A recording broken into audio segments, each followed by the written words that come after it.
Does a new way of work require an assistant? Is that maybe not the right decision not to have an assistant? That's the topic I want to talk about today.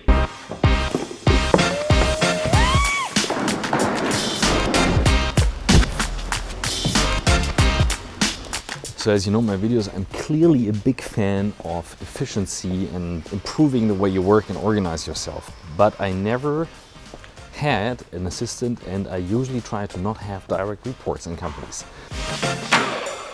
There are 3 situations within the last 10 days that made me rethink my opinion about having an assistant and not having an assistant. Situation number 1 was the artificial intelligent assistant by a client of mine who was organizing our meeting. There are several apps out there that do that already. His was very polite. You notice that it's scrap pile.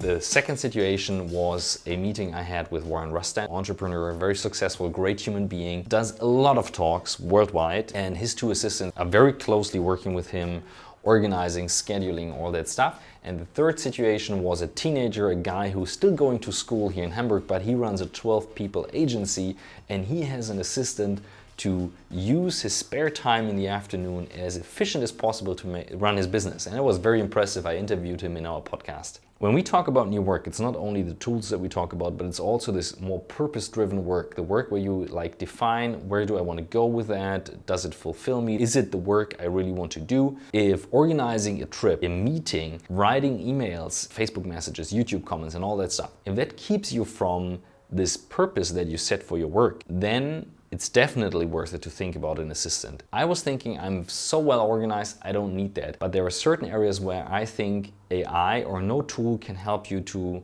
do the assistant work yet. Number 1, preparing meeting a person. I had a situation back in university. I was part of the St. Gallen Symposium and we were organizing a management forum, like an event similar to the World Economic Forum. The president back then was pretty high up manager.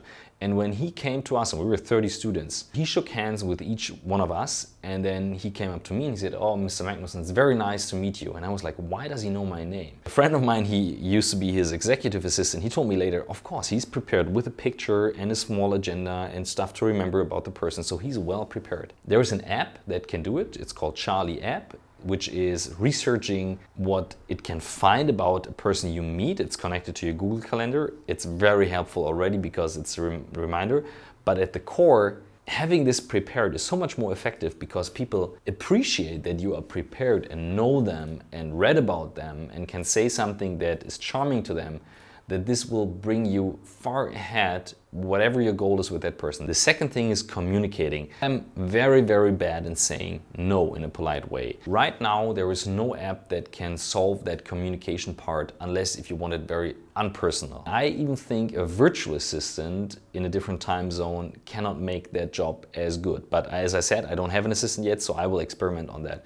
But communication with emails, with a phone, even logging into your email account is definitely something I would give an assistant because it leverages with who you talk to, and you can be much more polite, especially if you're on the run and on the go all the time.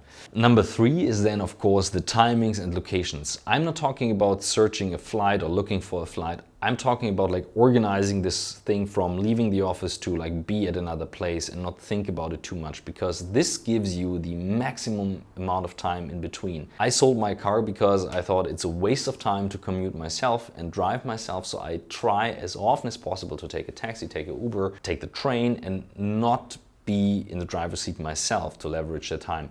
But I often have to think, where do I have to be now, when do I have to leave, and not on small commutes, but on bigger commutes when a keynote is involved, being on time, backstage. So this is definitely something that needs a bit more thought than AI can do today. And then the fourth thing that to me is super important is this follow-up stuff.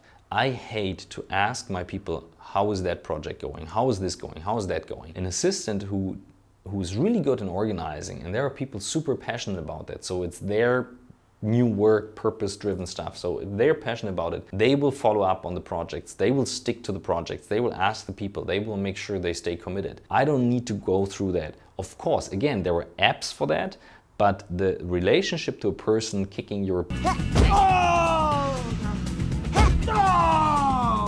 still something different than an app telling you here's something to follow up on. We experimented with Slack apps that send reminders, but after a while people get used to it too much and they don't follow up on that anymore.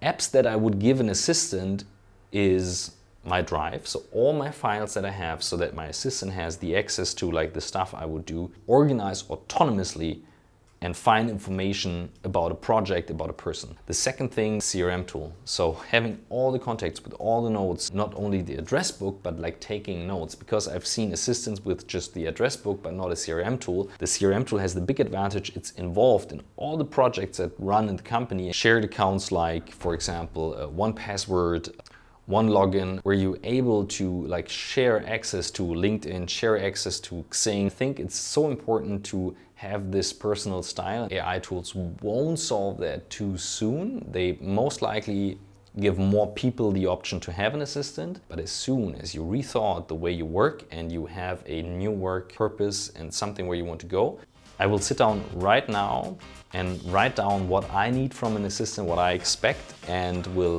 look for an assistant to support me in my work in my company at Blackboat. I will share the experience later in another video. Before you leave, make sure you subscribe because I make videos once a week, Thursday, 7 p.m. European time, CET. You will find videos about collaboration tools, the way how people work, how work is changing, entrepreneurship, and how to organize your team. And I share as much as the experiences and projects as I can and give you also a glimpse behind the scenes how that stuff looks like. So it's fun, I promise.